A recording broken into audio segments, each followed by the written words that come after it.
이번 시간에는 형법과 죄형 법정주의에 대해 교과서를 읽으면서 밑줄 긋고 필기합니다. 형법의 의의와 기능. 사회생활을 하다 보면 다른 사람에게 피해를 줄 때가 있다. 그런 경우 민법을 적용하여 그 사람이 입은 피해 금액을 배상하는 방식으로 해결할 수 있지만 그와 별개로 형법에 의해 제재를 받을 수도 있다. 그렇다면 같은 사안에 대해 민법과 형법을 따로 적용하는 이유는 무엇일까? 다른 사람에게 피해를 주는 행위가 모두 범죄가 될까? 어떤 행위가 민법상 불법 행위에 해당하면 손해배상을 해야 하고 형법상 범죄에 해당하면 처벌을 받아야 하는데 어떤 행위는 불법 행위에는 해당하지만 범죄가 되지 않는 경우가 있다. 사례에서 주아가 친구 집에 놀러가서 실수로 도자기를 파손한 행위는 불법 행위로 손해배상을 해야 할 수는 있지만 범죄로 처벌받지는 않을 것이다. 어떤 행위가 범죄가 되려면 첫째, 그 행위가 법에서 범죄로 정한 행위 유형에 해당해야 한다. 둘째, 사회의 질서를 해치는 행위여야 한다. 셋째, 행위를 한 사람이 책임을 질 만한 상황이어야 한다. 구성 요건, 해당성, 위법성, 책임성, 이 세 가지를 범죄의 성립 요건이라 한다.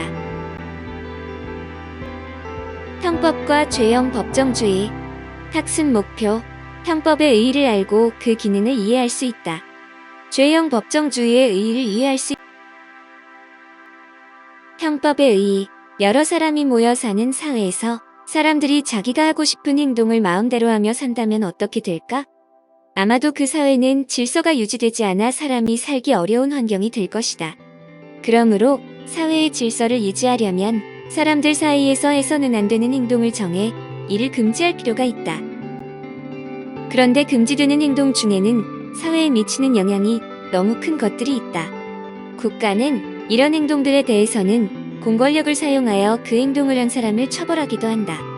물론 국가의 공권력은 강력한 힘이고 개인의 자유를 제한하는 것이기 때문에 국가가 마음대로 특정 행동을 금지하고 처벌할 수는 없다. 국가가 금지하고 처벌하려면 국민의 대표로 구성된 의회에서 그 내용을 결정하여 법률의 형식으로 국민에게 알려야 한다. 공권력. 국가나 공공단체가 우월한 의사의 주체로서 국민에 대하여 명령하거나 강제하는 권력. 이와 같이 국가가 형벌로 처벌할 수 있는 행위를 법률로 정하게 되면 그 행위를 범죄라고 하며 형벌은 이 범죄에 대한 국가의 공식적인 제재 수단이 된다. 형법은 이러한 범죄와 형벌을 정하고 있는 법률이다. 범죄와 형벌은 주로 형법에 규정되어 있지만 형법이 아니더라도 범죄와 형벌을 정하고 있는 법률은 모두 실질적 의미의 형법이라고 할 수 있다. 이름은 달라도 알고 보면 형법. 실질적 의미의 형법 찾기. 명칭은 형법이 아니지만 금지되는 행위와 그 행위를 했을 때 부과되는 형벌을 규정하고 있는 법으로는 동물보호법, 도로교통법, 초중 등 교육법, 저작권법, 장기 등 이식에 관한 법률 등이 있다. 죄형 법정주의. 죄형 법정주의란 법률이 없으면 범죄도 없고 형벌도 없다라는 근대 형법의 기본 원리이다. 어떤 행위를 범죄로 처벌하려면 범죄와 형벌이 반드시 법률로 정해져 있어야 한다는 것으로 국가의 과도한 형벌권의 행사로부터 시민의 자유와 권리를 보호하려는 근대 인권 사상의 요청으로 등장한 원리이다. 범죄와 형벌을 법률로 정하도록 하는 이유는 법률이 국민의 대표라는 민주적 정당성을 가지는 의회에서 제정하는 법규범이기 때문이다. 또한 의회에서 제정하는 법률은 누구나 쉽게 확인할 수 있는 성문법의 형식을 갖추고 있어 일반 국민도 무엇이 범죄이고 그 범죄에 대해 어떤 형벌이 부과되는지를 정확하게 알 수 있기 때문이다. 우리나라에서는 죄형 법정주의의 원리를 어디에서 확인할 수 있을까요? 헌법 제12조 제1항에 모든 국민은 법률과 적법한 절차에 의하지 아니하고는 처벌, 보안 처분 또는 강제 노역을 받지 아니한다라고 규정하여 죄형 법정주의의 원리를 선언하고 있습니다. 오늘날의 죄형 법정주의는 법률의 내용까지도 정의로워야 한다는 의미에서 적정한 법률이 없으면 범죄도 없고 형벌도 없다라는 원칙으로 이해되고 있다. 결국 죄형 법정주의는 법관의 자의로부터 국민의 자유를 보호할 뿐만 아니라 입법권의 자유로부터도 국민의 자유를 보호하는 근거가 된다. 죄형 법정주의의 구체적 원리. 관습, 형법 금지의 원칙. 성문의 법률로 정하지 않은 범죄와 형벌은 인정하지 않는다. 소급표 금지의 원칙. 행위를 할 때 범죄로 규정하지 않았던 행위를 나중에 범죄로 규정하여 처벌할 수 없다. 명확성의 원칙. 무엇이 범죄이고 각각의 범죄에 어떤 형벌이 부과되는지 그 내용이 명확해야 한다. 적정성의 원칙.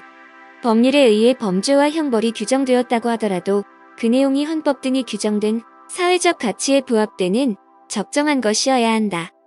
유추 적용 금지의 원칙. 형벌 법규의 처벌의 대상으로 명시되어 있지 않다면 아무리 그것과 유사한 성질의 법규가 있더라도 유추하여 적용해서는 안 된다.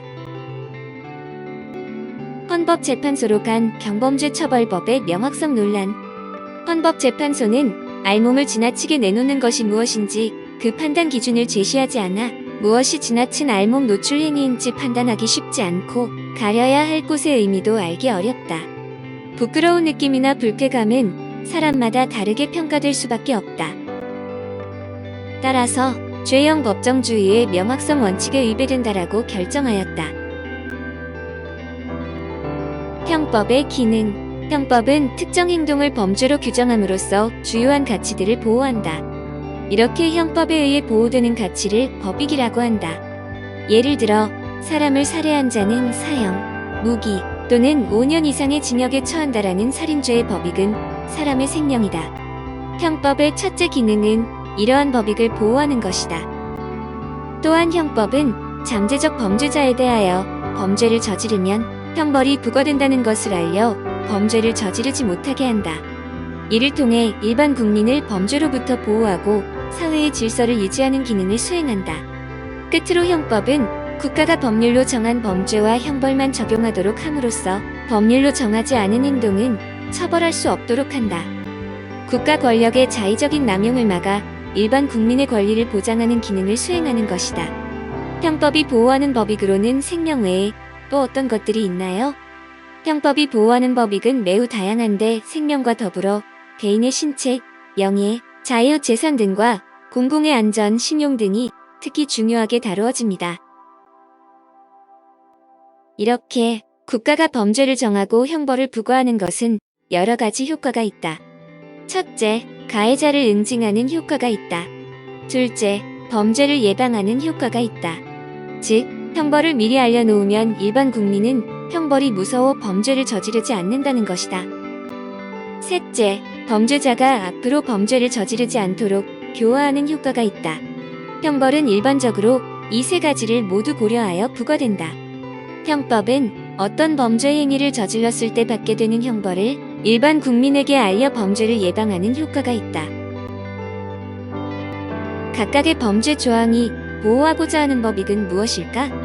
가, 현주 건조물 등의 방화. 불을 놓아 사람이 주거로 사용하거나 사람이 현존하는 건조물, 기차, 전차, 자동차, 선박, 항공기 또는 광갱을 소유한 자는 무기 또는 3년 이상의 징역에 처한다는 조항은 공공의 안전이라는 법익을 보호하고자 한다.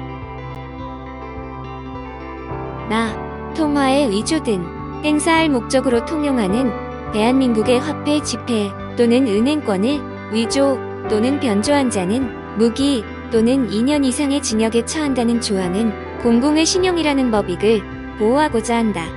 다, 체포, 감금, 사람을 체포 또는 감금한 자는 5년 이하의 징역 또는 700만 원 이하의 벌금에 처한다라는 조항은 자유라는 법익을, 모욕, 공연히 사람을 모욕한 자는 1년 이하의 징역이나 금고 또는 200만 원 이하의 벌금에 처한다라는 조항은 명예라는 법익을 보호하고자 한다. 마, 절도, 타인의 재물을 절취한 자는 6년 이하의 징역 또는 1천만 원 이하의 벌금에 처한다라는 조항은 재산이라는 법익을 보호하고자 한다. 강간, 폭행 또는 협박으로 사람을 강간한 자는 3년 이상의 유기징역에 처한다라는 강간죄의 보호법익을 과거에는 여성의 정조로 보았는데 오늘날에는 성적 자기결정권으로 규정하고 있다. 수고하셨습니다.